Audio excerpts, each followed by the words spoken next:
Identificación del ictus. Bueno, todo el mundo sabe lo que es un ictus. Un ictus es un golpe, una patología neurológica que aparece de forma brusca, cualquier sintomatología neurológica. Lo primero es la identificación. Pues empieza a tener el paciente la disartria, la paresia, la mano torpe. Es una presentación clínica aguda y se diagnostica siempre por la historia clínica. No es necesario de hacer un TAC ni una de primera, sino ya con un dato clínico sabemos que puede ser un ictus. ¿Y quién lo activa? ¿O quién puede diagnosticar un ictus? Pues lo puede diagnosticar cualquier sanitario. Y digo sanitario, no digo médico, digo sanitario. Incluso un enfermero puede identificar el código ictus. Puede decir, esto es un código ictus, vamos a activarlo. Lo puede hacer el médico de atención primaria en su consulta. El paciente que llega con una patología aguda, neurológica, pues piénsalo, simplemente decir, esto puede ser un código ictus. Nosotros, el médico en el servicio de cuidado crítico de urgencia, evidentemente ahí van a entrar casi toda la patología ictal o neurológica, que representa casi un 30 o un 40% de las patologías que puede verse por patologías neurológicas. El médico del 061, que también lo va a traer, y el médico del 061, todos los medicalizados deberían haber activado, que ahora vemos cómo lo activamos. Se deben activar y nos deben avisar para saber, y está en prealerta que va a llegar ese paciente. Y los médicos secos, que ahora parece ser que se van a, ya médicos del 061, médicos del DECU son prácticamente lo mismo, que pertenecen ya al SAS. No dependen ya no van independientes. Bueno, lo primero, ¿cómo puedo decir yo en un minuto, saber qué es un código ictus o qué es un ictus? Simplemente con la escala Cincinnati. Yo creo que esta escala es una de las más primeras que se debe conocer y se debe tener en manos. Son tres ítems. La cara, el brazo y el habla. O sea, el típico paciente que te llega con la cara que la familiar está diciendo, esta cara se la ha desviado la boca, el típico que se la ha desviado la boca, o que está hablando raro, o un brazo, un miembro superior se le está cayendo, pues evidentemente eso puede ser un ictus.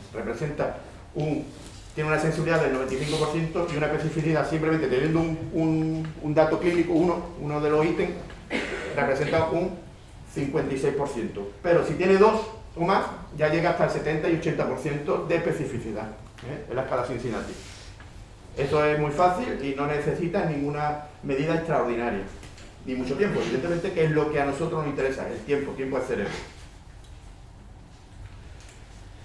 ¿Cómo entra el paciente en urgencia y qué es lo que debemos hacer nosotros, todos los que estamos aquí, que sea de urgencia, tanto enfermería, auxiliares y médicos, conocer por lo menos un poquito lo que cómo entraría el paciente en el hospital y activaríamos el código ictus?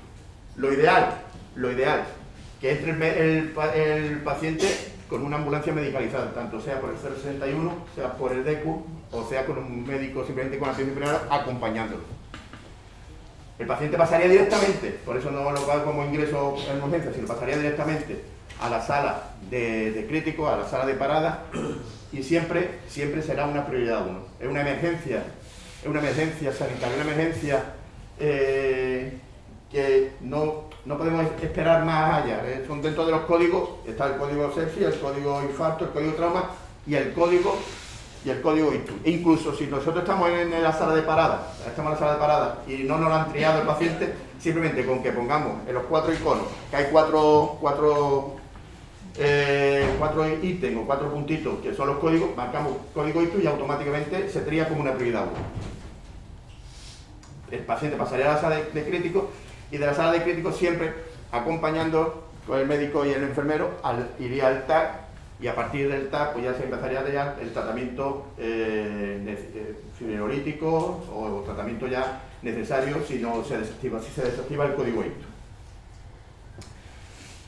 En el TAC ya es donde se va a realizar la primera medida de tratamiento fibrinolítico. Eso es también importante. En el TAC, eso ya lo hablaremos después, en el TAC es donde vamos a empezar comenzaremos el tratamiento de elección para un código ictus, que es el fibrinolítico. ¿Qué puede ocurrir? El paciente viene por sus medios, viene acompañado por el familiar, pues da sus datos, pasaría automáticamente al triaje y en el triaje el enfermero que que está triando en ese momento, simplemente con la escala de Cincinnati, haciéndole un par de preguntas, cómo es el paciente, qué vida tiene, qué calidad de vida tiene y desde cuándo está, puede ya activar automáticamente el código ICTU. ¿Cómo? Pues nos llama a nosotros al 76430, que es el médico responsable, el médico de crítico, el de observación, y pasaría automáticamente igualmente a la sala de parada para iniciar los tratamientos y activamos el código ICTU.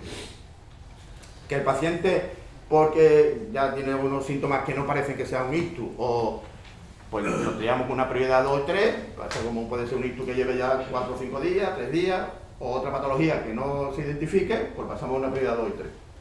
¿Qué ocurre si pasa una prioridad 2 y 3 y lo pasamos de nuevo a una consulta que estaríamos nosotros?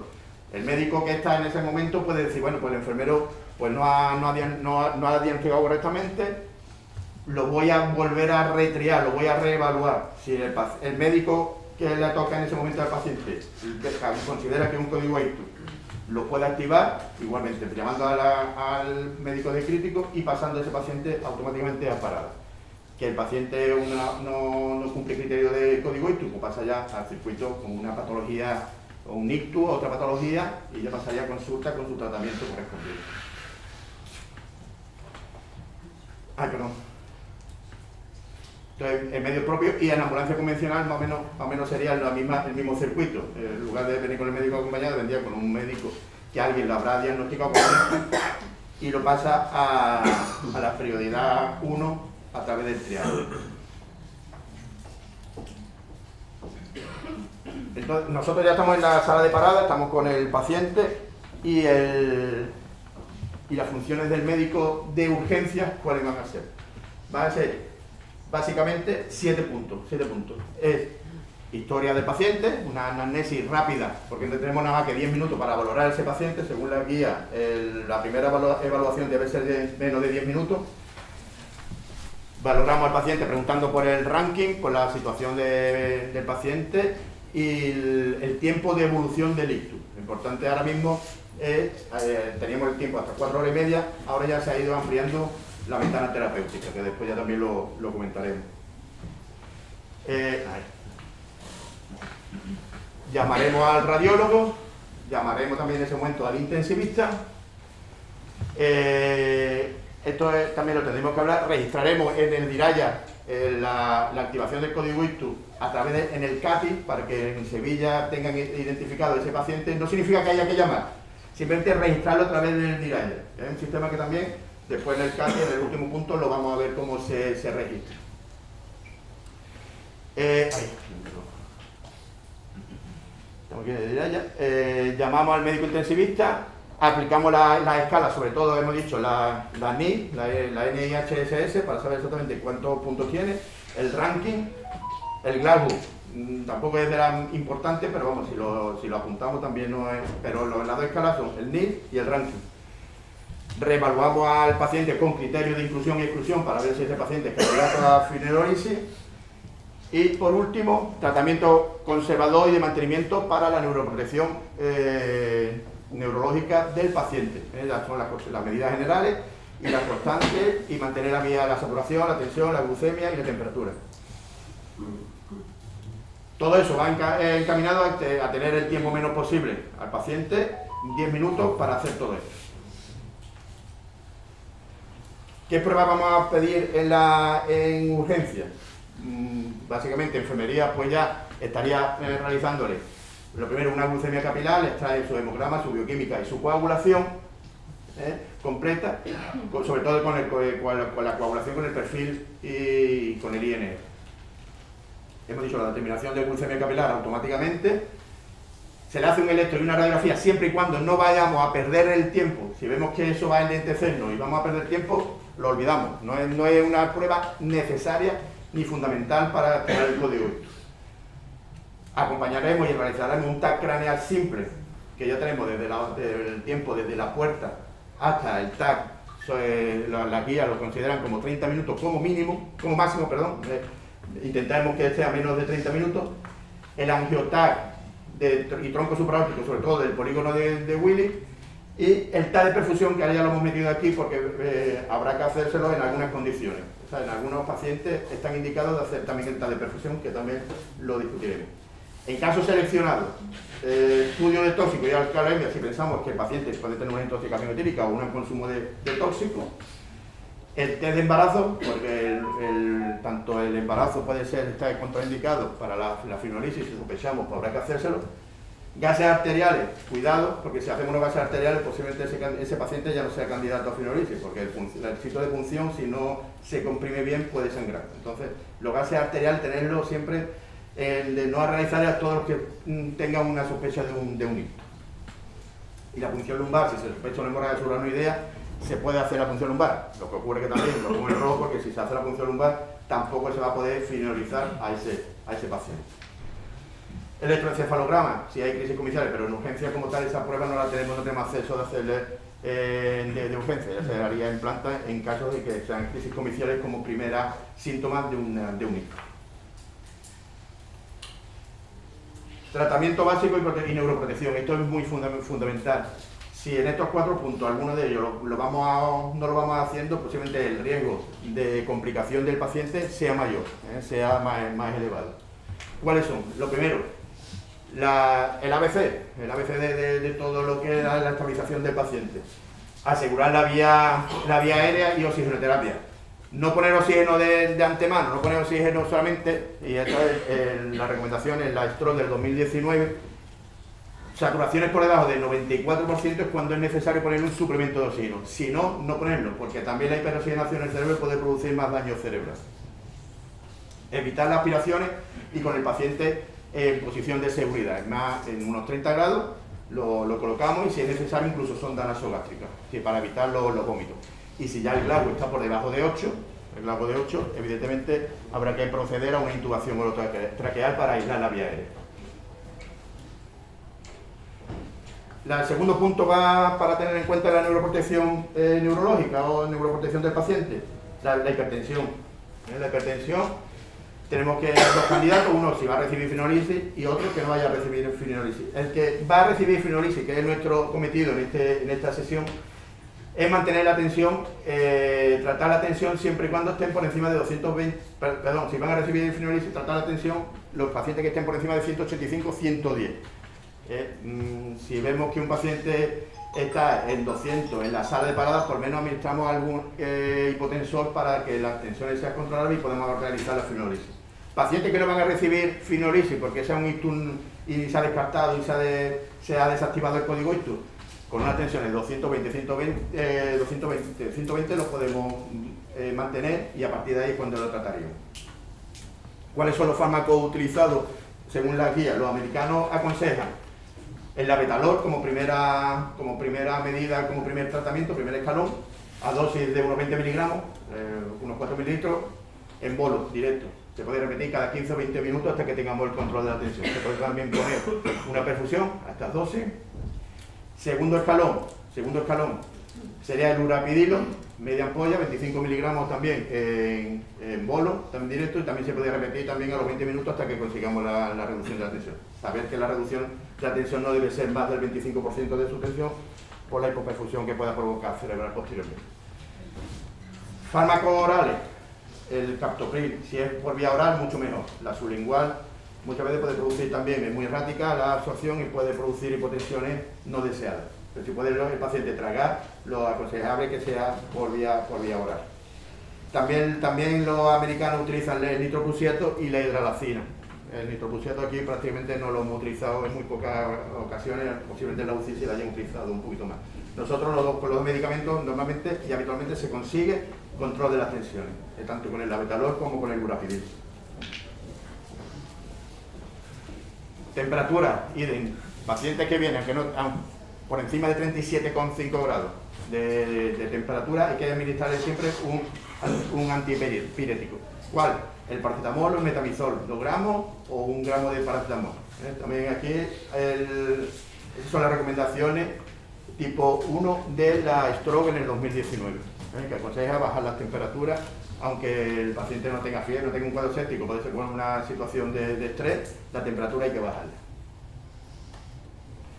Y las glucemias, también se han visto que glucemias por encima de 140, el riesgo de complicaciones a los 3 meses del ictus es mucho mayor, entonces hay que intentar controlar la glucemia.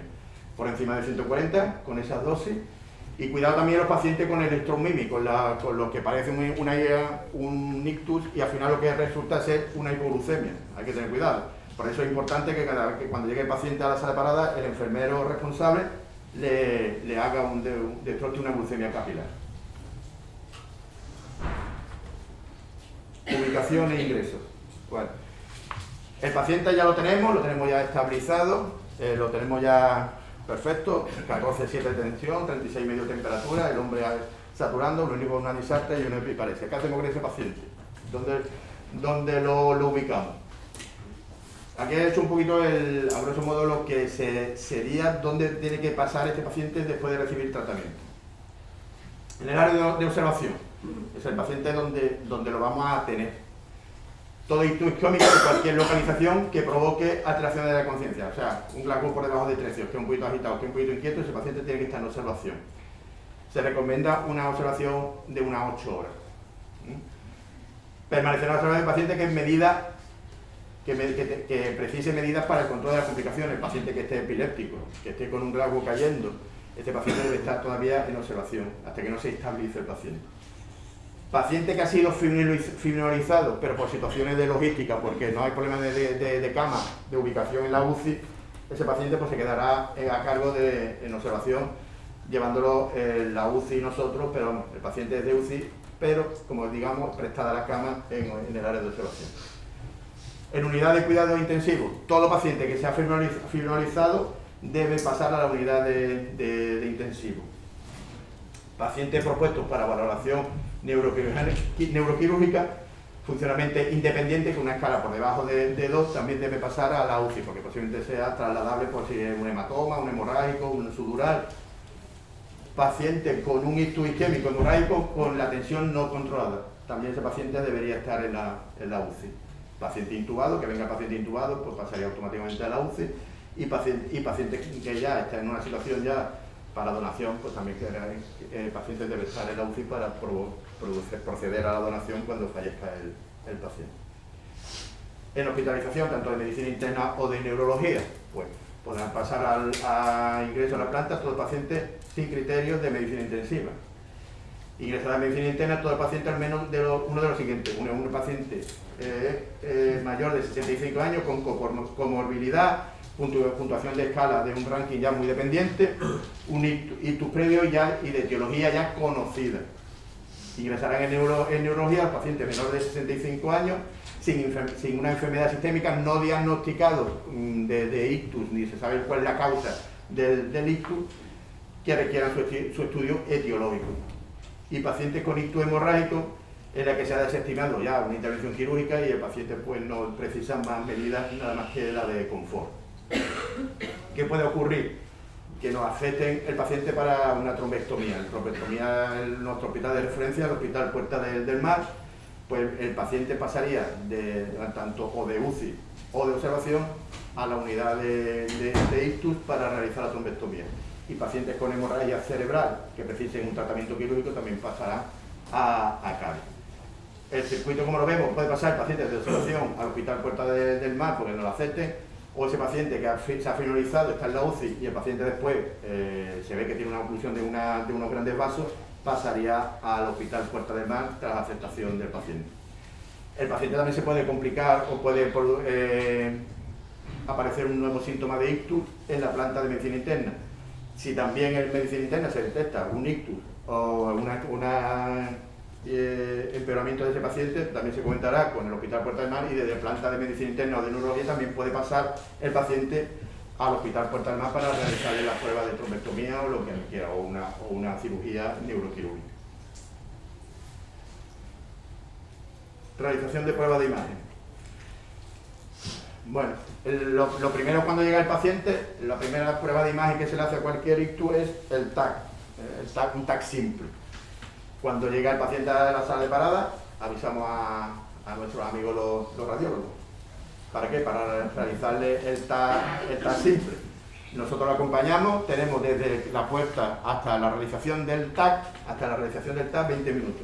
O sea, hay hospitales que están en la sala de rayos en la 4ª planta, otros están en la 5ª, nosotros tenemos la suerte que lo tenemos a 20-30 metros desde la sala de parada. Por lo tanto, este paciente no se debe demorar en la realización del TAC simple. Se le hacemos el TAC simple y aparece un hemorrágico, un hematoma o un aloe, un tumor cerebral, pues el paciente ya automáticamente se desactiva el código ITU y no hay que hacer ningún otro tipo de imágenes, otro estudio, pero ya de TAC de simple pasaría ya a observación o a donde fuera, porque no se le hace ningún otro tipo de prueba.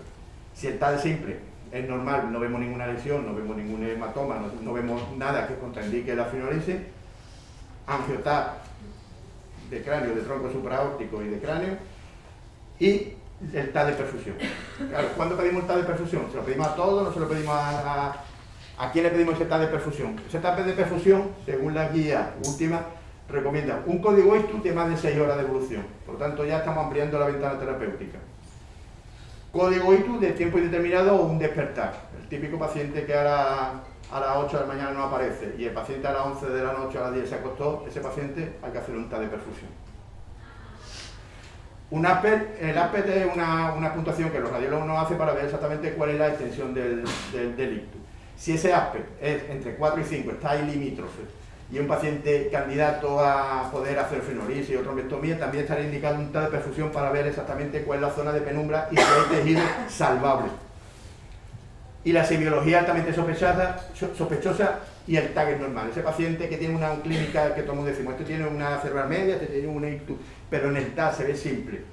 No aparece ninguna lesión, no aparece todavía nada, ningunos datos radiológicos que nos hagan sospechar un ictus, se le hace un TAC de perfusión. El otro día también tuvieron un caso de urgencia que dándole la vuelta, se hace angioTAC, se le hace todo tipo de pruebas, el tío neurológicamente mal, y al final al cabo una alcoholemia. Posiblemente a este paciente, por TAC de perfusión, era una intoxicación etílica, posiblemente a este paciente se le hace el TAC de perfusión hubiera salido limpio, porque evidentemente no habrá ninguna zona de isquemia, ni ninguna zona de oligoemia. ¿Cómo vamos a identificar? Nosotros podemos identificar los signos precoces de ictus, son 4 puntos, son fáciles. La típica que todo el mundo eso ya casi ya lo conocemos, la arteria cerebral media hiperdensa o el signo de la cuerda. Esa es la hiperdensidad de la arteria cerebral media por un trombo, se ve de esa forma, se ve blanquecita y una forma de la arteria. Tiene una sensibilidad del 100%, pero alcanza una especificidad del 30%, porque incluso en chicos jóvenes esa arteria cerebral media puede ser tan engrosada que aparece esa imagen. Hay que tener cuidado. Pero los pacientes o el abuelo, si aparece hay que sospechar que sea un ictus de la cerebral media. ¿Cómo lo sabemos? Nos vamos al otro lado, en el otro lado no lo hay, por lo tanto esa cerebral media puede estar afectada. Pérdida de diferenciación de la sustancia gris y la sustancia blanca. Todo lo que es el borde del cráneo, pues está la sustancia gris y la sustancia blanca. La sustancia gris, las neuronas que están en la sustancia gris son metabólicamente muy activas. Cualquier déficit de oxígeno, cualquier hipoperfusión, esas neuronas van a ver más procesos citotóxicos, con más procesos inflamatorios, se acumula más de agua y empieza a edematicizarse. Por tanto, se va perdiendo esa diferenciación córtico-subcortical, no se ve tan claramente los surcos, ya parece muy borrado. Esos también son otros signos de un síntoma o un signo de una isquemia cerebral. La cápsula interna se ve como una línea curva, convexa, que está justamente al lado de los núcleos de la base, y también cuando hay un ictus, esa diferenciación y que se ve aquí más oscurito, que es la hipodensidad, se va perdiendo, no se puede identificar esa cápsula interna. Eso también sería otro signo precoz de isquemia cerebral. Y los ganglios de la base, la típica enfermedad que siempre nos dice pequeño infarto en los ganglios de la base, en esta sustancia triangular, que son el lenticular, el caudado, el cutámico, en esa zona también se pierde esa diferenciación. Se compara con el lado contralateral para poder pensar en que está dándole un ictus y unos síntomas precoz de ictus. El signo de los ganglios de la base, que es el borramiento de la imagen. Y el signo del ribete insular es parecido también al de la diferenciación, hay una línea entre lo que es la zona de la sustancia gris y la sustancia blanca, y esa diferenciación, esa línea se va perdiendo también por la inflamación. Entonces se va perdiendo esa imagen de ínsula, se va borrando, y también sería el otro punto a destacar para pensar en una isquemia arterial, una isquemia ictal. Actualmente, esto lo voy a dar rapidito para que el intensivista hablara con más profundidad. Actualmente tenemos dos tratamientos fibrinolíticos para el ictus. Antiguamente, desde el 2006, se estaba poniendo el Actilisir, el TTPA de toda la vida, dosis de 0,9 miligramos, el 10% en bolo, el resto en una hora. Ese es el que está indicado en todas las guías y es el que debemos mantener. Pero para que lo sepáis, que hay otro, que es el Metalisir, que se utiliza para los infartos, que es el Tenetoplase, que se está, desde el 2018 se está haciendo estudios y se está viendo que hay unos beneficios incluso mayores que los del Actilisir, sobre todo si tiene una oclusión de grande paso y se vaya a hacer una trombectomía mecánica, estaría indicado este paciente. ¿Por qué? Porque tiene mejores resultados en un bolo único y el riesgo de hemorrágico es prácticamente el mismo que el del Actilisir, un 3%, ¿no? un 3,2%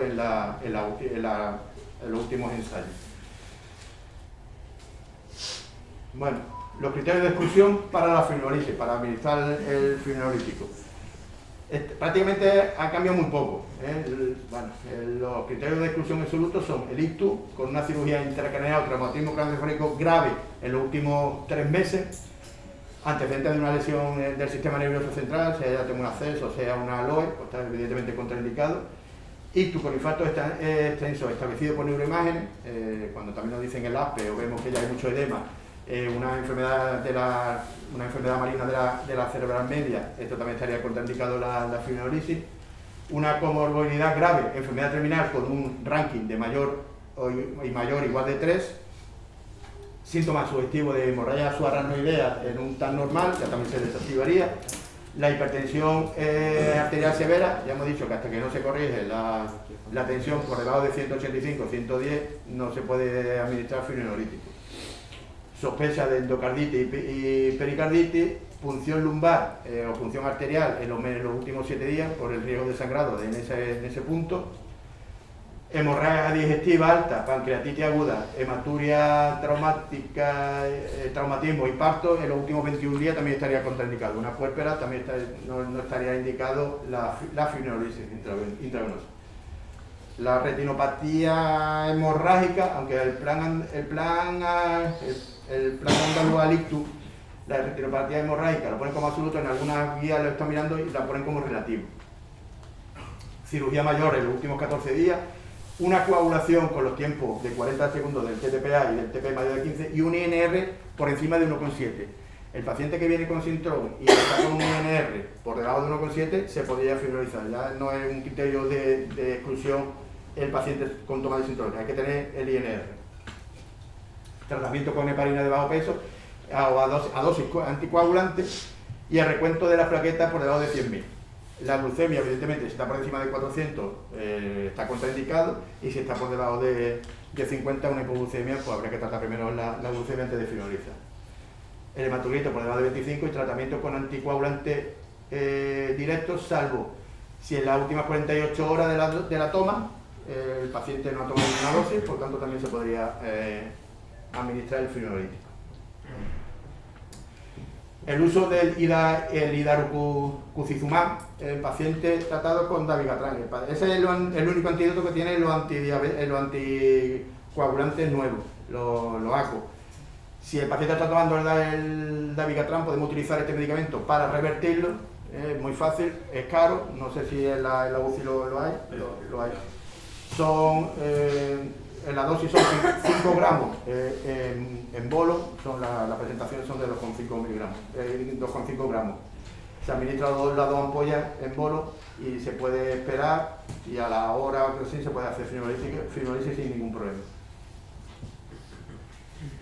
Los criterios de exclusión relativos, pues la edad por debajo de los 18 años, eso siempre con la autorización del padre se puede también. Hay casos de niños que han tenido un ictus y por debajo de 18 años con autorización se puede realizar.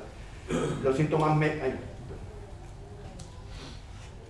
menores de NIS por debajo de 4, salvo síntomas incapacitantes como una afasia o una si el paciente solamente tiene una afasia global, el paciente puede ser finalizado, porque es muy incapacitante esa clínica. Pacientes con ictus de menos de 4,5 horas. Eso, paciente con menos de 4 horas y media y tiene un infarto un poquito extenso, también se podrá individualizar. ¿Cómo? Pues si tiene un ASPE de 4 o 5, se puede hacer un TAC de perfusión y ver si tiene una zona de penumbra y al menos es valorable y se puede valorar el tratamiento fibrinolítico de ese paciente. Y pues los 3 últimos meses previos, un infarto de miocardio también, solamente si ha recibido fibrinolisis el último, un infarto extenso se puede estar contraindicado, pero si es un infarto, un infarto leve que no ha precisado un tratamiento, se puede hacer la fibrinolisis.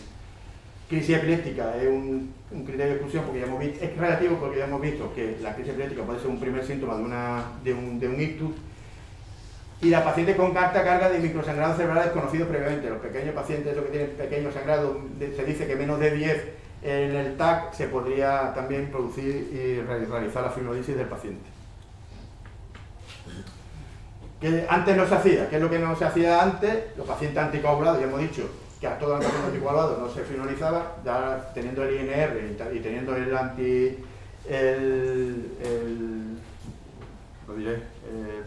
medicamento para revertir el dabigatran, pues también se podría hacer.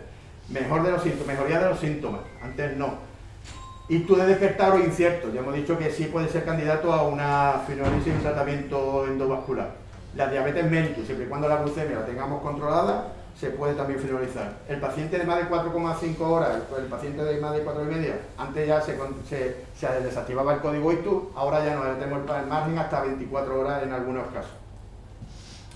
La edad ya no es, el paciente ya añoso, si tiene una muy buena calidad de vida, se puede hacer tratamiento que no es una contraindicación la edad. Y antes solamente teníamos el Acteplase, ahora ya tenemos otro medicamento que podemos recurrir, que es el Tenetoplase. Podemos ya finalizarlo, paciente con un IR menor de 7 y menor de 3 para una trombectomía mecánica. La mejoría de los síntomas no son excluyentes, eso es ictus fluctuante que va mejorando y después vuelve a aparecer, ese paciente también sería candidato a fibrinolisis, antes no, ahora sí, ahora ya ese paciente también es candidato. La diabetes mellitus, siempre y cuando tengamos la glucemia controlada, también estaría indicado. Paciente transcurrido con la clínica de entre 5 y 9 horas, con un TAC de perfusión, con un MISMA. MISMA es la diferencia que hay entre el volumen de infarto que hay y la zona de penumbra. Esa diferencia, si hay más del 20%, también sería paciente candidato tanto a fibrinolisis intravenosa como a trombectomía. Que antes no, antes la terapia de perfusión no se pedía, por lo tanto estos pacientes pues, se salía del código ictus. Ya hemos dicho que la edad no es condicionante y tenemos nuevo medicamento que es el Tenetoplase para tenerlo en cuenta. Las indicaciones de la trombectomía, pues lo tenemos aquí, la edad de mayor o igual a 18, un ranking menor de 2, la puntuación siempre por encima de 6, una puntuación del ASPE mayor o igual de 6, el ASPE máximo es 10, lo mínimo es 0, se va restando. En este caso es, cuanto más alto, pues mejor pronóstico tiene y mejor actitud terapéutico podemos tener con ese paciente. Tiempo de más de 6 horas o un ictus de despertar, será necesario un TAC de perfusión. Aquí es un poquito lioso, pero bueno, lo intento explicar. Un paciente que tiene más de 80 años, con un NIL mayor o igual de 10 y un core de menos de 20 centímetros cúbicos de volumen del infarto, se puede hacer una trombectomía mecánica. Si un paciente tiene menos de 80, tiene un NIL más igual de 10 y un core, un infarto, un volumen de infarto de menos de 31 o un NIL de más de 20 y un core de menos de 51, también estaría indicado la trombectomía mecánica. Estos son los últimos estudios creo que era del Diffuse. En caso de ictus de arteria basilar o de la circulación posterior, menos de 12 horas desde el inicio, si son síntomas muy incapacitantes, un coma, hasta 48 horas si son síntomas de la región posterior que están fluctuando, también sería candidato a trombectomía, siempre y cuando tengamos el TAC y el TAC de perfusión, y se deben excluir aquellos pacientes con lesión extensa en un TAC normal. Si un TAC tiene un infarto extenso o una lesión, pues evidentemente está contraindicado la trombectomía. Bueno, esto es un poquito resumiendo lo que se debe hacer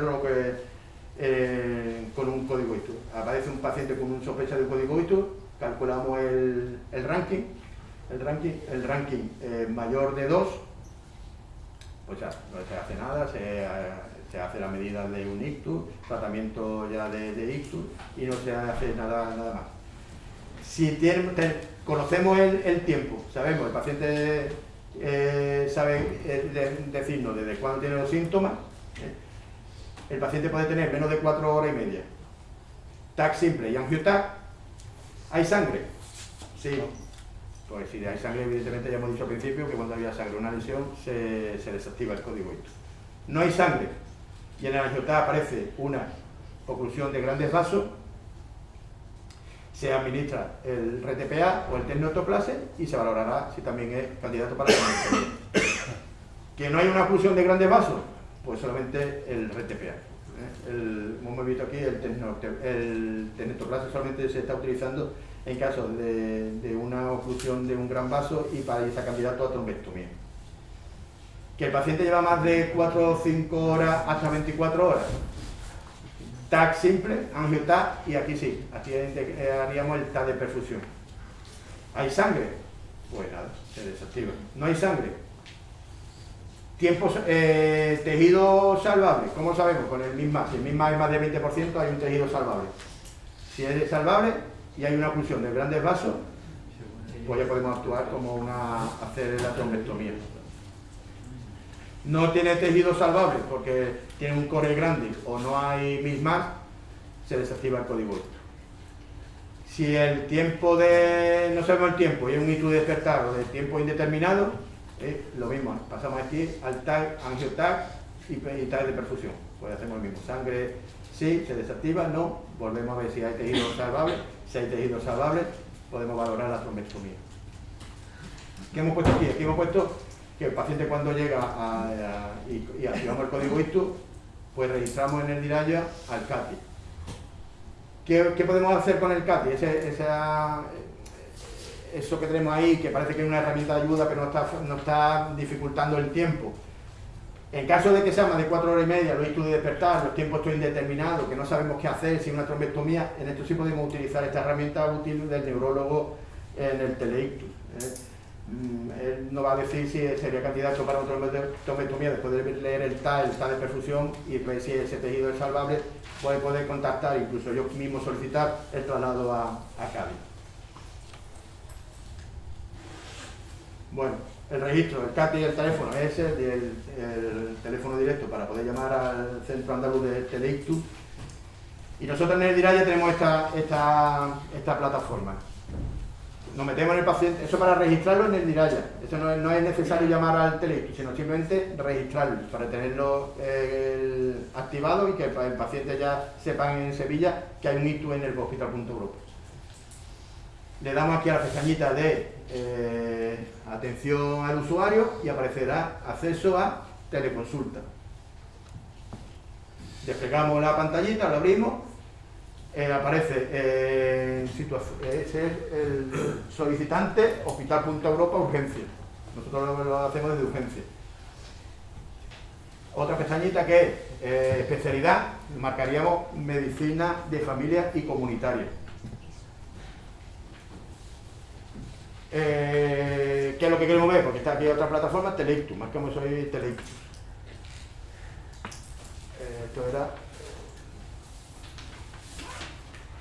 pendiente de evolución, o sea que eso está pendiente de que lo valoren el Teleictus, marcamos pendiente de valoración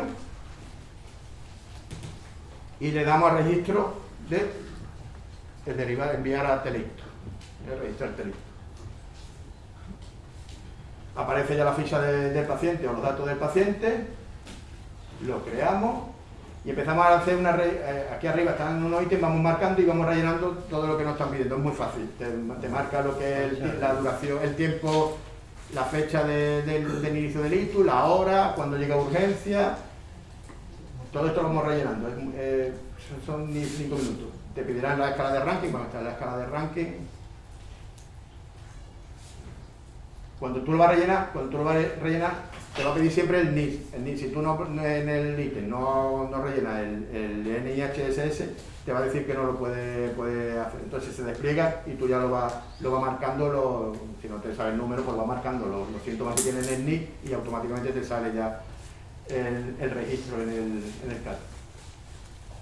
¿No? Y aquí ya hemos marcado el NIS, pusimos un 7 y ya sale ya automáticamente, lo puede registrar, termina y ya se queda registrado.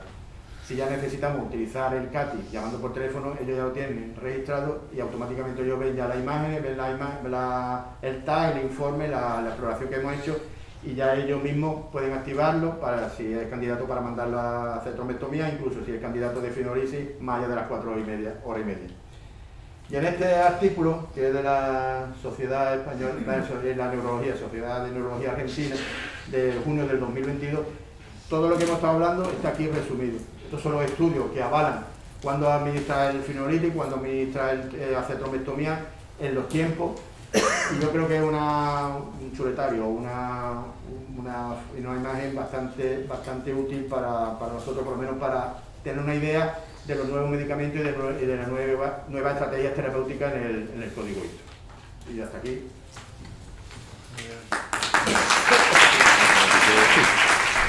En el código ictus se inventa, digamos, para una patología que es muy incapacitante, con una mortalidad alta, que estaba descontrolada, pues vamos a intentar homogeneizar, hacer todo el mundo lo mismo, a ver si haciendo las cosas bien salen las cosas mejor, una forma bastante inteligente de pensar. Sabemos que tenemos una zona que se infarta y que a medida que van pasando los minutos se va extendiendo. Vamos a ver cuántos cerebros somos capaces de salvar. Hasta 2 millones de neuronas que se mueren cada minuto en un paciente con ictus. ¿Cómo conseguimos esto? Vamos a hacer las cosas más deprisa, vamos a hacerlas mejor. ¿Cuáles son los tratamientos que tenemos? Tenemos la fibrinolysis y luego a partir de 2018-19 que salió la trombectomía. Pues tampoco hay que pensar mucho, vamos a hacer las cosas más deprisa y vamos a hacer más fibrinolysis. Y bueno, más trombectomías en los casos que esté indicado. Los tiempos orientativos de cómo deberíamos hacer las cosas, esto nos lo da esto de la página de Teleictus, ¿no? Tiempos de valoración en urgencia menos de 10 minutos, como ha dicho Carlos. Puerta TAC menos de 20. En este hospital tenemos el TAC en línea recta conforme entra por la puerta de urgencia, con lo cual lo tenemos fácil. Desde el TAC hasta que se administra el fibrolítico, en los casos que esté indicado, menos de 40 minutos. Y luego la valoración por el neurólogo, porque esa indicación la han hecho neurólogos, en menos de 15 minutos, con lo cual tiene que ser antes del TAC, ¿no? Y tiene un tiempo total desde que entra por la puerta de urgencia hasta que se administra el bolo de fibrinolysis de menos de 1 hora. Y luego esto, que es para centros que tengan trombectomía allí, menos de 90 minutos. En menos de 90 minutos nosotros ni siquiera está el paciente camino de Cádiz, ¿no? Pero esto es para centros que tienen trombectomía disponible, ¿no? Son centros útiles. La particularidad nuestra, nosotros no tenemos neurólogo de guardia, entonces el intensivista que tiene que asumir ese papel, esa valoración inicial, que, como hemos dicho, sería entre que llega el paciente en sala de críticos y va al TAC. Esa valoración inicial la hace el médico de urgencias, pero la activación del intensivista tiene que ser a la vez que el radiólogo. Los tratamientos que tenemos, como ya hemos dicho, son 2, la fibrinolysis y la trombectomía. Desde de 10, 15 años hacia aquí se han ido alargando los tiempos en los que está disponible y es efectiva la fibrinolysis, sobre todo es segura. Desde las 3 horas iniciales, que era una cosa muy, muy rígida, se ha ampliado a 4 horas y media, quitando pocos pacientes, ¿no? Porque en el margen de 3 a 4 horas y media se pierde algún paciente que tiene más riesgo, pero es porque los criterios de inclusión de los estudios eliminan pacientes de más de 80 años y tal, pero es cuestión de tiempo de que se siga ampliando. Y luego, a partir de las de las 4 horas y media, hay supuestos en los que se puede seguir haciendo fibrolisis y en caso de la trombectomía igual. Al final, en caso de duda, el tema es demostrar que existe cerebro todavía salvable, ¿no? Entonces las guías tú las vas viendo, sobre todo las que hay más orientativas para nosotros, que son la americana y la europea, coinciden en casi todos los puntos. No pierdas tiempo, la imagen del TAC lo más rápido posible, tratamiento fibrolítico lo antes posible. En caso de la fibrinolisis, como ya hemos dicho, los beneficios son tiempo dependientes. Incluso ya 2 millones de neuronas que se pierden por minuto, pues mira si es tiempo dependiente. No retrasar ni la organización del TAC ni el inicio de la fibrinolisis por otra prueba de imagen en medio, incluso idealmente lo que te dicen es que con el TAC simple es suficiente. Tú ya, antes de que el paciente se esté haciendo el TAC, tú ya has revisado la historia clínica, lo has hecho el compañero de urgencia, lo has hecho tú en esos 5 minutos, para solo simplemente identificar si tiene alguna contraindicación para fibrinolisis. Entonces, idealmente, en ese momento, una vez que tienes el TAC simple, no hay sangre, porque al final, luego las diapositivas, que habrá una o dos de indicaciones, contraindicaciones, eso es un tocho, eso es infumable. Lo único que es si existe riesgo de sangrado o no existe riesgo de sangrado. Si lo vas a finalizar, si te va a morir de sangrado, pues no ganamos nada, ¿no? Entonces, estas de la americana, tiene infinidad de páginas diciéndote no pierdas tiempo, ¿no? Pasa que lo dicen en inglés y parece como más sofisticado, ¿no? Las pruebas que se hacen a los pacientes antes del TAC o en el camino al TAC, solo hay una que sea imprescindible, que es la glucemia capilar. Antes de tener una contraindicación, realmente una hipoglucemia, una hiperglucemia, solo es contraindicación si no la puedes tratar, o si no la tratas y persiste con esas cifras, ¿no? El electro, la placa de tórax, todo lo demás, en las guías te dicen si no retrasa la fibrolisis, siempre retrasa la fibrolisis, no la hagas si no es necesario, ¿no? Porque al final, si vas a hacer la placa de tórax, ahí no vas a encontrar nada que te contraindique una fibrolisis, no la hagas, ya la harás luego, o te vale el SCAU del TAC, ¿no? Y el electro igual, te da igual, el ritmo en el que estés, porque no te va a contraindicar una fibrolisis, ¿no? Las indicaciones, paciente que viene con un ictus y no tiene contraindicación. Lo que os he ido diciendo, ¿no? Esta es de la europea, que ya va avanzando, que a partir de las 4 horas y media, antes era algo rígido, ¿no? Te llamaban de urgencias y ponías casi el contador en marcha, ¿no? Decía, oiga, ¿a qué hora empezaron los síntomas? Como se pasara 2 minutos, ya pagabas el busca, no tenías ni que llamar al paciente, ¿no? Ahora ya, afortunadamente, se ha visto que como la fibrolisis es segura, tiene, como he dicho Carlos, en pacientes de alto riesgo, que serían pacientes con un ictus isquémico, es un 3 o así de complicaciones hemorrágicas. En pacientes que no tienen ictus isquémicos, más baja todavía, es un 0,5 o así. Entonces, aquí somos unos cuantos, pero si nos fibrolizamos todos ahora mismo, probablemente no tengamos problema ninguno y no tenemos ningún. Con lo cual es un fármaco seguro, ¿no? Los criterios de exclusión, los que queráis, también Carlos ha puesto antes una lista infinita, pero son patologías que te vayan a hacer sangrar en el momento de la fibrinolisis, cirugías previas, tumores cerebrales, antecedentes de sangrado intracraneal, de cirugías de los recientes. Yo creo que es más interesante hablar de los casos de las contraindicaciones relativas o de los casos dudosos que de las absolutas, que eso está en todas las guías. Las absolutas no han cambiado prácticamente en 15 años y no tiene mucha ciencia, ¿no? Ahí me he saltado algo. Las relativas. Bueno, esto al final, lo de la edad y todas estas cosas son porque nadie mete en este tipo de estudios ni embarazadas ni niños, ¿no? Pero no sería una contraindicación, ¿no? Un chico de paciente joven o incluso una embarazada, ¿no? Las coagulopatías sí han estado siempre, porque antes todas las coagulopatías estaban contraindicadas a la fibrinolisis y ahora la presencia de coagulopatías se pueden algunas tratar. Las que no, plaquetas bajas y NR alto por encima de 1,7, bueno, esas alteraciones de la coagulación. No, pero claro, a los pacientes no le pedimos coagulación de entrada, salvo que tome anticoagulantes o tengan la historia previa alguna patología hematológica o una coagulopatía ya conocida previa, ¿no? A ese sí le pide la anticoagulación y tienes que esperar, pero no porque necesites establecer la indicación, sino porque son pacientes que se pueden beneficiar de fibrosis, porque de entrada estaría contraindicada, ¿no? Entonces, esa espera sí merece la pena. Pacientes con heparina de bajo peso molecular a dosis anticoagulantes. En un paciente sin fracaso renal, una dosis, un paciente hospitalizado que tenga heparinas profilácticas no te contraindica, ¿no? Y luego los nuevos inhibidores, ¿no? De la trombina y de los NACO, salvo en los pacientes que no han tomado NACO en las últimas 48 horas o aun habiéndolo tomado tienen coagulación normal. Como toma anticoagulante, a ese sí le has hecho una coagulación y si la coagulación es normal, pues lo fibriliza. Ya luego veremos alguno más, ¿no? Los antídotos de los nuevos anticoagulantes, solo el adalimumab es el que está en el hospital y está autorizado en Europa y se utiliza, ¿no? Aquí hemos hecho un caso que se utilizó y luego lo finalizamos.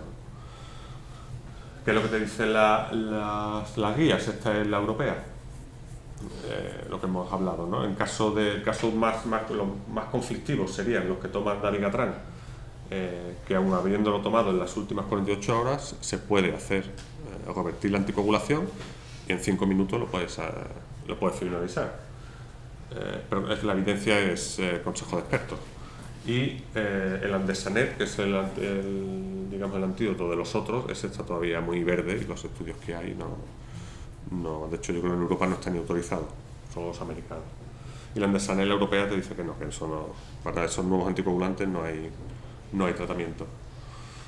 Las ventanas de tiempo, ya os he dicho, las guías lo que hacen mucho énfasis es en los tiempos, en darse prisa y pacientes, y establece los grados de recomendación. Pacientes en las 3-4 horas y media primeras es una recomendación 1 y nivel de evidencia alto.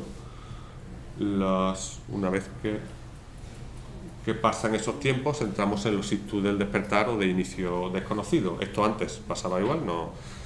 Paciente que se despierta y se cae de la cama porque tiene una hemiparesia, ese paciente que ya se despierta con la clínica está contraindicado, aunque razonablemente, no sé cuántas horas dormís vosotros, pero los que dormimos 5 o 6 horas, lo más probable es que si nos levantamos con clínica nos haya dado en menos de 4 horas y media, ¿no? Entonces, tanto la americana como la europea te dicen que ese paciente se puede todavía tratar. Se hace inicialmente resonancia de perfusión, era de lo que se hablaba, y luego los estudios que salieron con test de perfusión, que era bastante equivalente a la resonancia, para evaluar cuánto tejido cerebral hay salvable. Dan unos volúmenes y una relación entre el tejido salvable y el tejido muerto, a partir del cual se puede hacer la terapia de perfusión, que viene a ser, depende de la guía que veas, la europea habla de 1,2 veces más salvable que muerto y la americana habla de 1,5. Son bastante superponibles.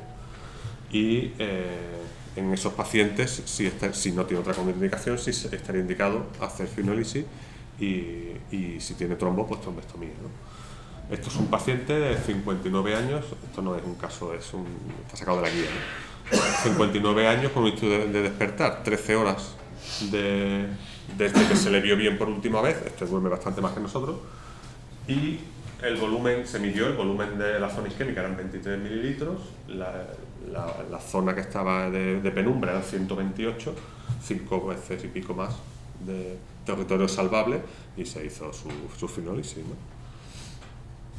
Y ellos hablan de que se quedó con un ranking de 0-1, 59 años, ¿no? Otra vida salvada.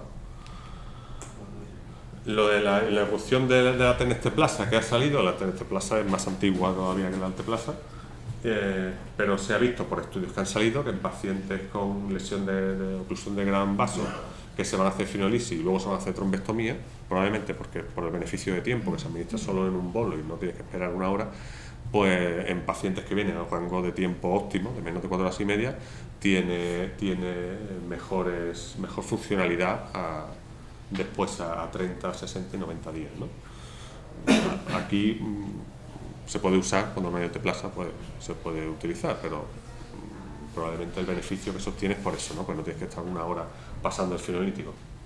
Inconveniente, si te aparece una complicación durante la infusión del fibrinolítico con la alteplasa, lo parabas, con este ya es cara cruz, ¿no? Los ictus, otro punto de conflicto, los ictus leves, ¿no? Los mild strokes que hablan los americanos, lo definen como un NIS entre 0 y 5, ahí es donde tenemos el conflicto, ¿no? Ellos ponen la muletilla de clínica síntomas discapacitantes o no. Salvo un facial, hay muy pocos síntomas neurológicos isquémicos que no sean discapacitantes, porque si tiene una fascia también si te puntúa menos de 5 probablemente no lo hemos explorado bien. Puntúa más cosas la fascia, ¿no? La fascia puntúa en disartria, puntúa seguramente las preguntas no te las conteste bien, y una fascia sola por la zona a la que corresponde es muy difícil que solo tenga fascia. Pero incluso en un supuesto caso de un NIS muy bajo, que puede ser por un facial o poco más, si lo identificas como no discapacitante, porque es esa clínica, esos te recomiendan que no lo fibrinolicen, no son, lo ponen ellos incluso como contraindicación, ¿no? Luego entra en conflicto con otra cosa que ahora vamos a ver.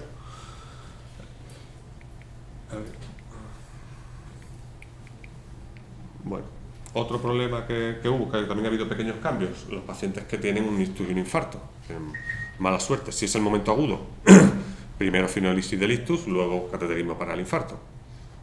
Si se trata como un antecedente que ha tenido un infarto en los 3 meses previos, primero fue una contraindicación, sobre todo los infartos anteriores extensos, luego lo que han ido saliendo estudios y lo que le van bajando el nivel de evidencia a la recomendación. Los infartos sin elevación de ST tienen mejor nivel de evidencia, y los infartos inferiores o de cara posterior un poquito peor, y los anteriores o de coronaria izquierda son los que tienen un nivel de evidencia más bajo, pero aún así te dicen que lo fibrinolicen, ¿vale? Antes no se hacía y ahora ya por la seguridad que tiene el fibrinolítico sí se hace, ¿no? Otro problema que hay, los stroke mimics, ¿no? Son pacientes que vienen con clínica sugestiva de patología isquémica, pero luego al final no lo son. Este es un estudio del Hospital del Mar, y aquel son polacos, no sé de dónde son. Ese es de 2021, este es de hace un poco más. Evalúan todos los... Está financiado por Carlos III. Evalúan todos los casos de activación de ictus que luego al final no fueron ictus. Aún así, estos usan la fibrinolisis en un 5 o un 6% de los casos, y aquellos en un 25 o así. Las complicaciones asociadas a la fibrinolisis de ambos casos son menores que los casos de ictus fibrinolizados, con lo cual te dicen que la fibrinolisis es segura a un paciente que parece un ictus y no es un ictus. Con lo cual es seguro fibrinolizar un ictus, o sea, algo que no es un ictus, pero no fibrinolices un ictus con un NIS bajo, ¿no? Ahí creo que ahí las guías patinan un poco, ¿no? Puedes finalizar una cefalea o una crisis epiléptica, que el riesgo es bajo, pero si finaliza un ictus con un NIS de 3, te lo contraindican, ¿no? Si es clínica no discapacitante. Por eso ahí creo que eso sufrirá cambios probablemente. Ahora, en cuanto a la trombectomía, paciente que hemos identificado en el angioTAC que tiene un trombo, inicialmente solo se trataban los trombos en carótida interna y en primeras porciones de cerebral media de más ancha a más estrecha, ¿no? Las 3 porciones que tiene. Se introdujo el tema del angioTAC para identificar esto a partir de que estuvo disponible la técnica. También te hace mención a los pacientes que tienen indicación para trombectomía y no tienen contraindicación de fibrinolisis, primero fibrinolisis y luego trombectomía. Sobre todo nosotros, que la trombectomía está pues como a 3 horas y pico, 4 de diferencia, porque un paciente una vez que llega allí a Cádiz normalmente vuelve a hacer el TAC, con lo cual está a 4 horas de diferencia. Fibrinolisis aquí y trombectomía allí. Tiempo ventana, igual establecen sus indicaciones en las primeras 6 horas, que son cuanto antes mejor, en pacientes con un mínimo de NIS, con edad, como ha dicho Carlos, el mejor posible. Y inicialmente la mejor evidencia la tienen en carótida interna y primer segmento de cerebral media, pero luego fueron ampliando, aunque van bajando los niveles de evidencia, fueron ampliando a segmento 2, segmento 3, luego incluso ya les da... También se puede hacer en pacientes con un ranking peor, con un aspect peor y con un NIS menos alto, ¿no? Ellos ponen el umbral del NIS de 6, pero se plantean que con NIS menor de 6 también se puede también se puede hacer, pero ya esto es un poco, depende de la experiencia del centro que te haga la trombectomía, ¿no? Pero ya te deja abierta la opción de que es posible hacer. Y luego los ictus ya que están un poco pasados de las horas ideales, ¿no? A partir de esas 6 horas establece unos criterios en función a 2 estudios, el Down y el Diffuse Test, que sus criterios de inclusión van a ser los criterios de las indicaciones, que bueno, ahí está, al final es lo mismo, que haya volumen suficiente salvable demostrado por un TAC, una resonancia de perfusión. Contraindicaciones de la trombectomía, igual las razonables, si tiene riesgo de sangrar, por tensión alta, por coagulopatía, ¿no? Luego, esto era lo importante que yo quería hablar, por eso he ido un poco más deprisa, ¿no? Te recomiendan todas las guías también, y también es de sentido común que monitorices lo que haces para ver si lo estás haciendo bien y por si puedes mejorar algo, ¿no? Nosotros llevamos desde 2017 registrando, antes un poquito peor, ahora ya cada vez mejor, todos los códigos ictus que nos entran por urgencias, incluso de planta alguno, y aquí tenemos los datos que hemos sostenido de 2017. Ya tenemos datos suficientes para empezar a hacernos una idea de qué es lo que nos funciona, qué no y dónde fallamos.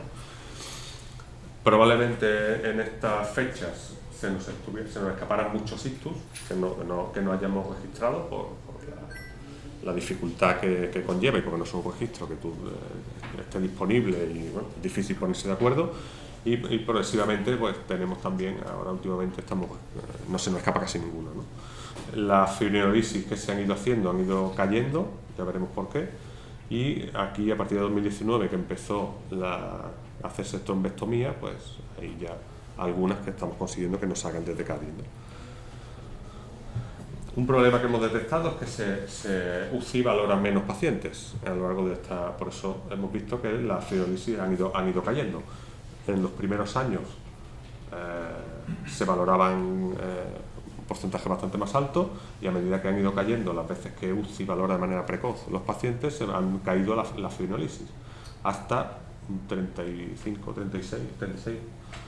36% de fibrinolisis en los códigos ictus que han entrado en 2022, que es el año que más han entrado. ¿Qué pasa con los tiempos? El tiempo puerta TAC, esta es la evolución, la mediana, de lo largo de estos años, y la amplitud del rango, ¿no? Cuanto más amplio, más caótico lo estamos haciendo.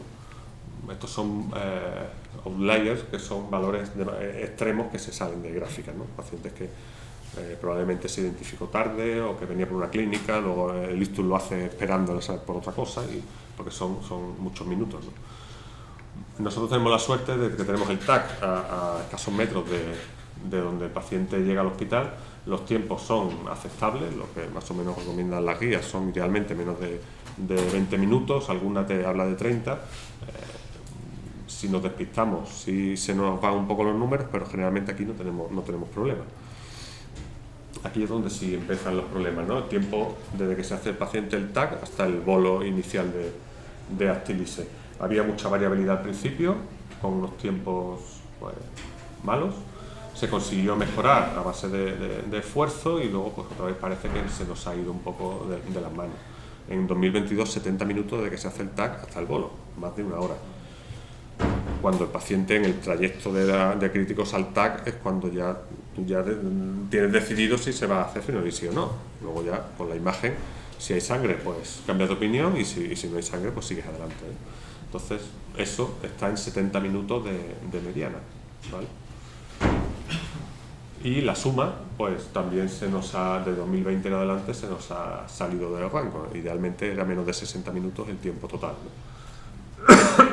Nunca estuvo ese rango, pero bueno, esto era más aceptable, ¿no? Las complicaciones de los pacientes, principalmente la necesidad de ventilación mecánica y de sangrado, van oscilando, eso tampoco depende mucho de nosotros, es más explicativo que otra cosa. La mortalidad también ha ido variando, era más baja cuando se hacían muchas fibrinolisis, empezamos a hacer menos, y habrá que ver la asociación entre hacer menos fibrinolisis y esa mortalidad, ¿vale? Ahora luego lo veremos.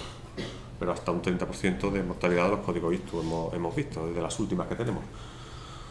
Lo más también llamativo, la discapacidad al alta, los pacientes con un ranking por encima de 2, si luego tienen otro ictus ya no se les va a hacer nada, y son, pues, a lo largo de los años, ha habido años más que menos, pero entre un 50 y un 60% de los pacientes se van de alta a su casa con un ranking por encima de 2, con lo cual eso, si vienen con otro ictus ya no podemos ofrecerle nada prácticamente.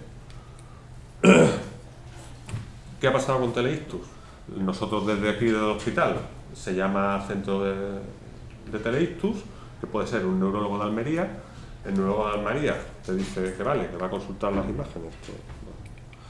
Y si hace falta, en caso de que necesite trombectomía o necesite otra cosa, habla con el Hospital Puerta del Mar, que le contesta, así, ya he visto yo las imágenes, mándamelo,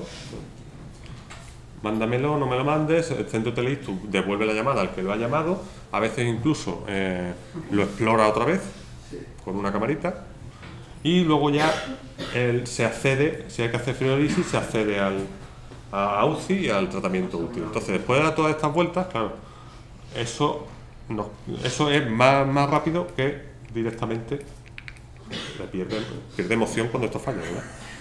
Que llamar directamente a los que estamos aquí, ¿no? ¿Qué pasa con los tiempos TAC, en la diferencia entre los pacientes que se usó Teleictus y los que no? Tiempo puerta TAC es igual, porque a Teleictus siempre se le llama después. El TAC aguja, los que no se avisa Teleictus, se hace la fibrolisis en 40 minutos, y los que sí, 70,5 de mediana, ¿vale? Hasta 98 minutos. Esto es el tercer cuartil, o sea, el 25% de los pacientes se hace fibrolisis en 98 minutos o más. La diferencia es bastante clara, ¿no? Y los tiempos totales, pues igual, además son muy significativos, ¿no? 65 minutos los pacientes en los que Teleictus no interviene, y 90 minutos en los pacientes que sí. 133 minutos, o sea, el 25% de los pacientes, 135 minutos o más, ¿vale? Las terapias utilizadas, vamos a ver si hacemos más fibrolisis. Los pacientes, 40,7% de los pacientes que se avisa a Teleictus hace fibrolisis, frente a un 65% de los que no se avisa a Teleictus. Y trombectomías sí se hacen más, pero los pacientes que se llaman Teleictus, un 30% termina en trombectomía, y sin Teleictus un 11,6%. Pasa que esto tiene un sesgo. Teleictus y las trombectomías empezaron a la vez, en 2019. Todo lo de antes suma en el denominador de esto, ¿vale? Entonces, no es esa diferencia tan grande, ¿no? Las complicaciones, vamos a ver si Teleictus nos quita complicaciones, tampoco, no hay diferencias significativas, pero existen diferencias. Si esto avanza y tenemos una N más grande, la P cada vez se hará más pequeña, ¿no?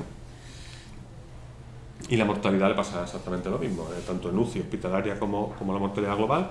Hay una diferencia, no alcanza la significación, porque todavía son números, digamos, pequeños, pero esto igual, aumentamos la N y disminuirá la P, ¿no? En el ranking al alta, igual, los pacientes en los que se llamó a Teleictus, esto sí llega ya a la significación. Los pacientes que se ha llamado a Teleictus, se ha hecho todo más tarde, se han hecho menos fibrolisis, y al final tiene impacto en que se van peor, ¿no? En cuanto a la mortalidad, un poco así para mezclar datos, ¿no? Me gusta mezclar datos a ver qué es lo que pasa. Avisamos menos UCI, hacemos menos fibrolisis, la mortalidad aquí en el año 2020 seguía esto como una distribución lineal, ¿no? Luego ha ido modificándose, pero aquí, en cuanto nos despistamos, hacemos poca fibrolisis, la mortalidad aumenta, ¿no? Vamos a ver si es así. Los pacientes que fallecen se hacen menos fibrolisis, un 38 frente a un 59 de los que sobreviven, y los pacientes que se hacen trombectomía se mueren más. No alcanza la significación, pero habrá que ver si con los datos de un par de años más, a ver qué es lo que pasa. En cuanto a los tiempos de los vivos y los muertos, el tiempo puerta TAC es el mismo prácticamente. Los pacientes que se finalizan más tarde tienen mayor se mueren más. La P no es significativa, pero son 11 minutos de diferencia. Y en el tiempo puerta-aguja pasa lo mismo, los que fallecen son los que tienen tiempos más largos, ¿no? Las complicaciones, pues igual, los pacientes con más complicaciones pues se van a morir más, tampoco era difícil de esperar, ¿no? Haciendo una reversión logística de los factores que hemos visto antes, se nos queda la fibrolisis y las complicaciones como factores asociados a mortalidad. La fibrolisis como factor digamos, protector de mortalidad no llega a esa P que hemos acordado todo de 0,05, pero tiene una significación buena. De hecho, si vemos la curva GOS de este modelo, tiene un 87% de área bajo la curva, con lo cual por encima del 80 es buena, a pesar de que tiene dos factores que no son significativos. Lo serán, ¿vale? Mis conclusiones. El objetivo al principio era disminuir los tiempos, aumentar la fibrinolisis. De momento no lo hemos conseguido. Tenemos un fármaco que es bastante seguro, incluso un paciente que no tiene ictus. Ahora, una de las ventajas es que se pueden tratar los ictus del despertar, que antes estaban, ya no hacían nada con ellos, incluso independientemente de las horas, 10 horas, 12 horas. Y teleictus no nos ha solucionado nada, de manera que mi recomendación es la activación del código ictus al radiólogo intensivista, habría que hacerla simultáneamente. El intensivista tiene que valorar al paciente en esos primeros 15 minutos, o antes del TAC o en el TAC, porque todo lo demás ya es perder tiempo. Y teleictus tiene utilidad, sí, pero en caso de casos conflictivos, muchas contraindicaciones relativas, pacientes que no estén claros, pero ya hemos visto que el uso sistemático de teleictus nos está retrasando el tiempo, por otra cosa, que por otra parte era lógico. Si tú tienes que ir de A a B y antes pasas por C, D, E, pues vas a tardar más tiempo que si vas directamente de A a B, ¿no? Y espero no haberme extendido mucho.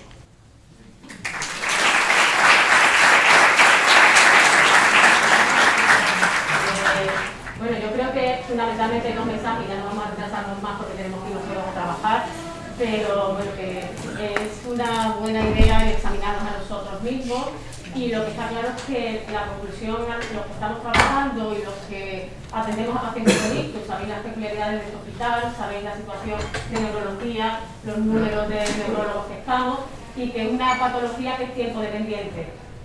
Las cosas creo que no las estamos haciendo bien, y que evidentemente el paradigma es siempre contar con unidades de ictus. Aquí una unidad de ictus no puede ser una realidad en los momentos en los que estamos, y lo único que podemos trabajar es en equipo.